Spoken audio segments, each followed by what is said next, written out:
할렐루야. 오늘도 새날을 주신 하나님을 찬양합니다. 우리 찬송가 382장 너 근심 걱정 말아라. 우리 찬양 함께 하면서 언제나 어디서나 우리를 지켜주실 주님을 기대하는 이 아침 되었으면 좋겠습니다.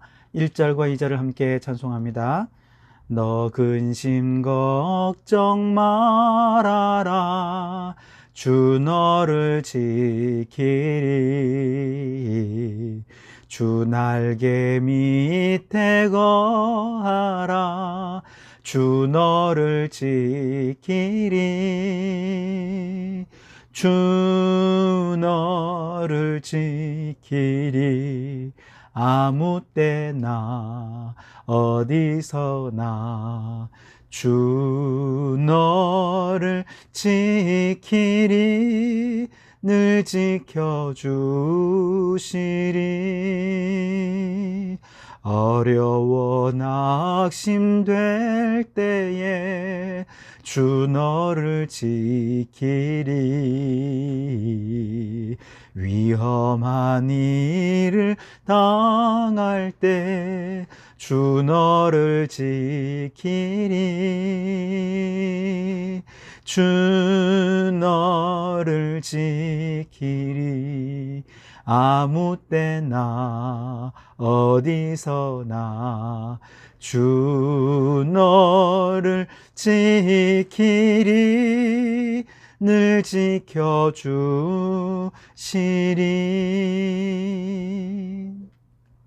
아멘. 오늘 이 아침 우리에게 주시는 하나님 말씀은 고린도전서 4장 6절에서 13절 말씀입니다. 고린도전서 4장 6절에서 13절 봉독해 드립니다.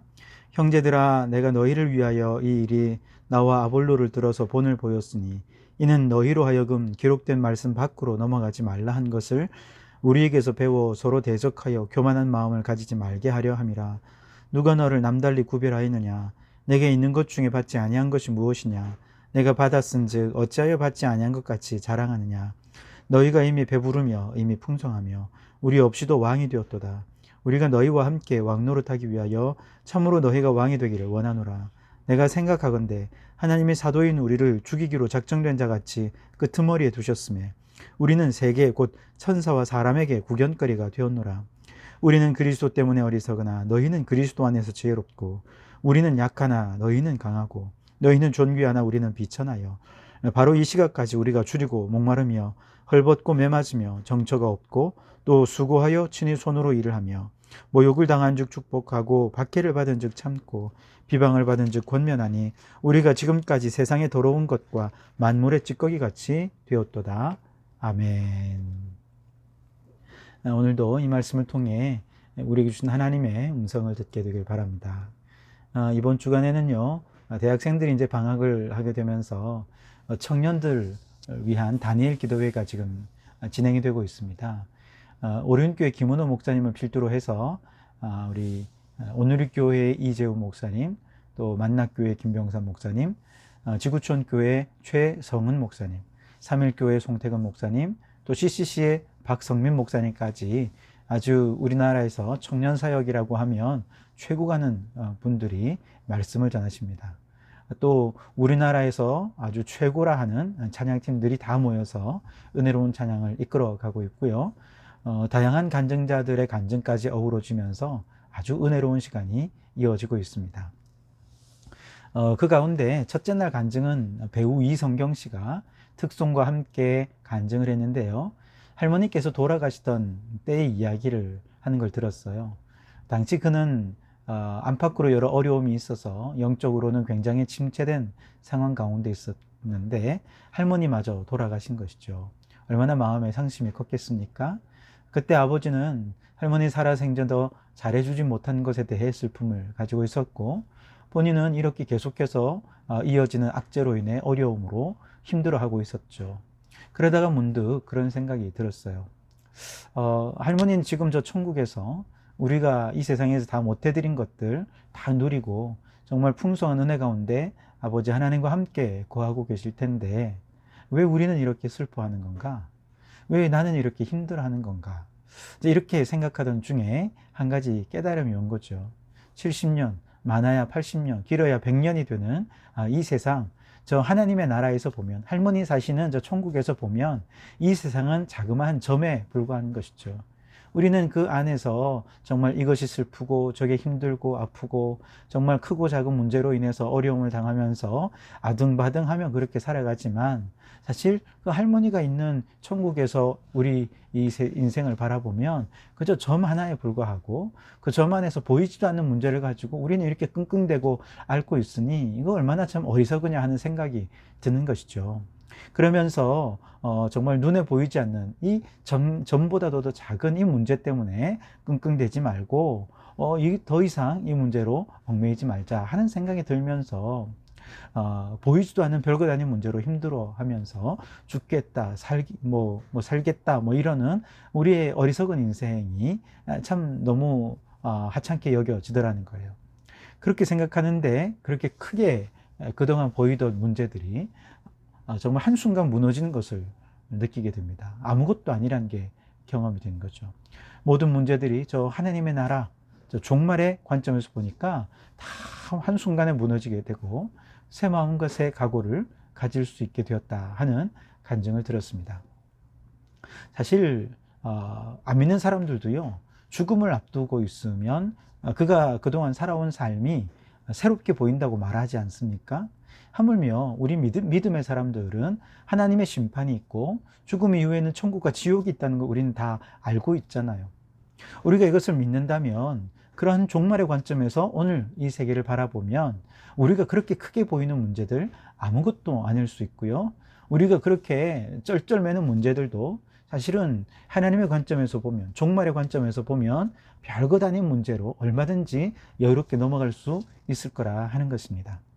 자, 오늘 우리에게 주시는 이 본문의 말씀은 바로 이런 바울의 관점을 우리에게 알려주는데요. 9절 말씀을 보세요. 내가 생각하건대 하나님이 사도인 우리를 죽이기로 작정된 자 같이 끄트머리에 두셨음에 우리는 세계 곧 천사와 사람에게 구경거리가 되었노라, 그렇게 얘기합니다.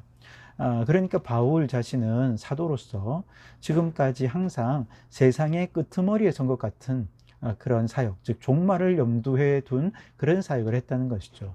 다시 말하면 우리 하나님 지금 나 데려가시고 하나님 심판대 앞에 세웠을 때 부끄러움 없을 수 있는, 후회함이 없을 수 있는 그런 사역을 하겠다 하는 마음으로 매 순간을 그렇게 사역을 했다는 것이죠.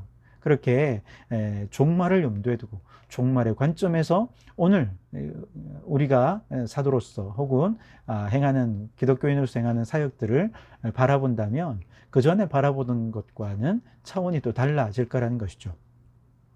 이 세상의 관점에서 사도의 사명은 어떻습니까? 너무 힘든 사역이죠. 바울은 그걸 천사와 사람들의 구경거리가 되었다라고 표현을 하고 있습니다. 오늘 11절에서 13절 말씀에도 보면 그가 그동안 사도로서 당했던 사역들이 얼마나 힘들었는지 요약해서 얘기해 주고 있는데요.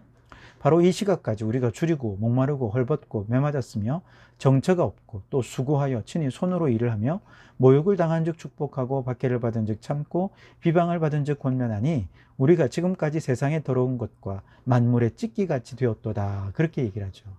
그러니까 자신이 지금까지 행한 모든 사역들은 이렇게 만물의 찌꺼기같이 그런 취급을 당하는 사역이었다는 것이죠. 그러니 이런 사역들을 하는 사도들을 세상의 관점에서 바라보면 정말 이처럼 힘든 게 없죠. 아무도 그가 걸어가는 십자가의 길, 순교자의 삶을 좋아하지 않습니다. 환영하지 않습니다. 오히려 사람들은요, 세상에서 인정받고 싶어 하고 사람들의 칭찬을 받고 싶어 하고 사람들 위에 높이 군림하고 왕노릇하려 하고 싶은 것이 세상 사람들이 가지는 관점이라는 거예요.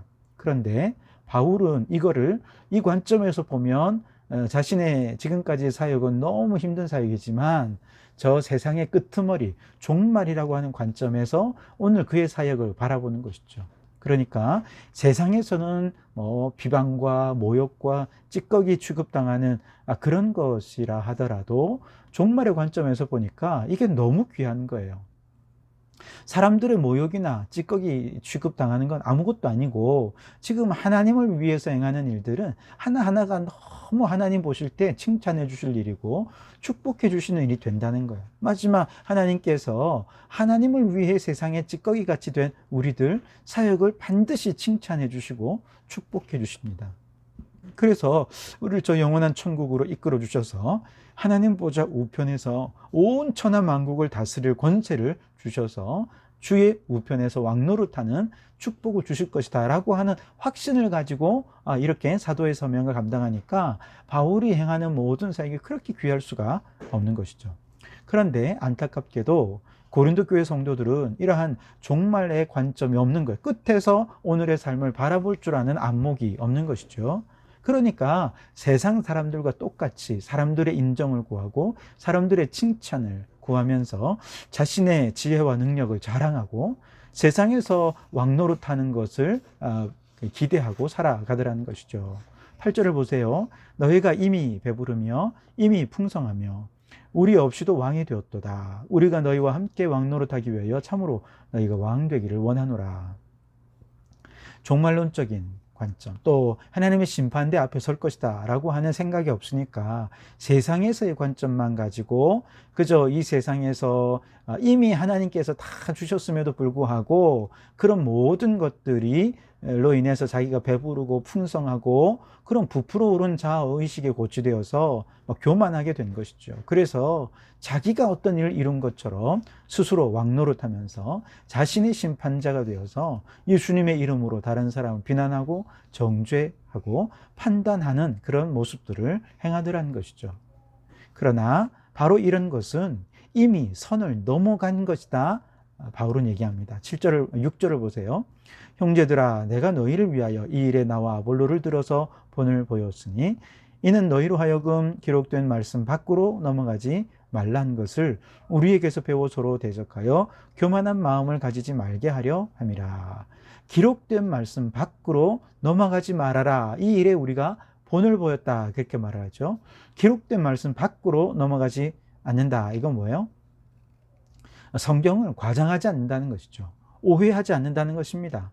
자기 마음대로 해석하지 않는다는 것이죠. 성경에 나오는 그대로를 이해하고 그대로 순종하는 것이죠. 바울과 아볼로는 기록된 말씀 안에서 주님의 사명을 감당하는 사역자들의 모범이 되었습니다. 그들의 모범은 어땠습니까? 10절에 보니까 우리는 그리스도 때문에 어리석으나 너희는 그리스도 안에서 지혜롭고 그렇게 말씀하시죠. 다시 말해서 기록된 말씀을 따라서 그의 사명을 감당한다면 그는 결코 그리스도 안에서 강자가 될 수 없습니다. 세상에서 오히려 어리석은 자로 취급을 받을 수밖에 없습니다. 그런데 고린도 교회 성도들은 스스로 지혜롭다고 자랑하고 있어요. 그건 이미 선을 넘은 것이죠. 기록된 말씀을 넘은 것입니다. 스스로 말씀을 자기의 마음대로 해석을 하면서 스스로를 지혜롭다 여기는데 말씀을 악용하고 있었던 것이죠. 또한 우리는 약하나 너희는 강하고 너희는 존귀하나 우리는 비천하다 그렇게 말하죠. 기록된 말씀 안에서 바울과 아볼로의 모범을 보면 그들은 세상 사람들이 볼 때는 아주 약하고 비천한 자들로 보여졌다는 것이죠. 이렇게 약하고 비천하고 정말 어리석어 보이는 이런 사역들 어떻게 감당할 수 있습니까? 인간적인 마음으로 보면 감당할 수가 없죠. 그런데 이거를 이렇게 잘 감당할 수 있었던 이유는 세상에서의 약함이 하나님께는 강함이 되고 세상의 비천함이 하나님의 존귀함이 된다 하는 사실을 그가 깨달았기 때문에 그렇습니다. 내가 강하니까 하나님은 일을 할 수가 없더라는 거야. 내가 높아지니까 하나님은 낮아질 수밖에 없었던 것이죠. 그래서 우리 믿음의 사람들은 바울과 아볼로의 모범처럼 끊임없이 자신을 낮추어서 하나님을 높일 수 있어야 됩니다. 믿음으로 자신을 연약하게 하면 우리의 연약함을 통해 하나님의 강함이 드러나게 될 것입니다. 끊임없이 믿음으로 비천함에 처하게 된다면 하나님은 존귀히 여김을 받으실 수 있게 될 것입니다. 그러나 말씀드린 것처럼 이건 쉬운 일이 아니죠. 세상의 더러운 것과 만물의 찌꺼기 취급당하는 인생이 될 것입니다. 매 순간 죽이기로 작정된 자처럼 끄트머리에서는 살얼음 걷는 인생이 될 것입니다. 그럼에도 불구하고 우리가 기쁨으로 이 길을 갈 수 있는 것은 바로 정말 하나님의 심판대 앞에서 저 천국에서 오늘 우리의 삶을 바라보기 때문에 그렇습니다. 이 세상에서의 고난은 장차 누릴 영광에 비하면 아무것도 아닌 것을 알게 되는 것이죠. 그러므로 여러분, 오늘 우리의 생각 속에 마지막 하나님 앞에 섰을 때 하나님이 어떻게 우리를 인정해 주시고 칭찬해 주시는가, 그것만 생각합시다. 기대하고 소망하면서 이 땅에서 우리가 가지고 있는 모든 교만을 버리고 모든 자랑도 버리고 모든 높아진 것들을 낮추면서 그리스도 안에서 어리석은 자가 되고 연약해지고 비천해져서 십자가의 삶을 기쁨으로 걸어가서 고린도 교회 성도들과는 정반대로 서로 사랑하고 용서하고 품어주고 하나 되는 그런 우리 성도들이 되실 수 있기를 주님의 이름으로 축원합니다. 기도하시겠습니다. 하나님 아버지 감사합니다. 오늘도 이 아침 주의 말씀과 기도로 하루를 활짝 열어가게 해주시니 감사합니다. 주님, 그렇습니다. 우리가 이 세상 안에서 그게 너무 힘들어서 버틸 수 없을 것 같고, 그래서 하나님도 버리고 믿음도 버리고 오히려 성경 말씀을 나의 뜻대로 오용하고 잘못 남용해서 나의 영광과 나의 승리를, 나의 강함을 말씀으로 인정을 받으려 하고 있지 않습니까? 하나님, 이 고린도 교회 성도들의 삶을 닮아가지 않게 하여 주시고 바울과 아볼로처럼 오직 좋은 믿음의 모범을 따라 살아가면 우리는 이 세상에서 정말 죽이기로 작정된 자처럼 그렇게 세상의 끄트머리에 선 것 같은 그런 삶을 살게 될 것입니다. 비천에 처해질 것입니다. 연약해질 것입니다. 그러나 하나님이 우리를 통해 드러나게 될 것입니다. 이것이 우리 그리스도인의 삶의 모범이고 하나님 앞에 섰을 때 칭찬받는 일이오니 우리 모두가 다 그렇게 하나님 앞에 칭찬받기 위해 이 세상에서 당하는 고난 아무것도 아닌 것으로 여기며 기쁨으로 고난 속으로 걸어 들어가는 저희들이 되게 해 주시옵소서. 오늘도 예수 이름으로 인해 고난당하는 성도들이 있습니까? 고난을 잘 감당해 나갈 수 있는 믿음의 믿음을 더하여 주시옵소서. 오 주여, 오늘도 주님께서 우리 모든 성도들과 함께 해주셔서 매 순간 지금 주님 오시더라도 후회함 없이 기쁨으로 주님의 사명 잘 감당하는 성도들 되게 해 주시옵소서. 예수님의 이름으로 기도드립니다. 아멘.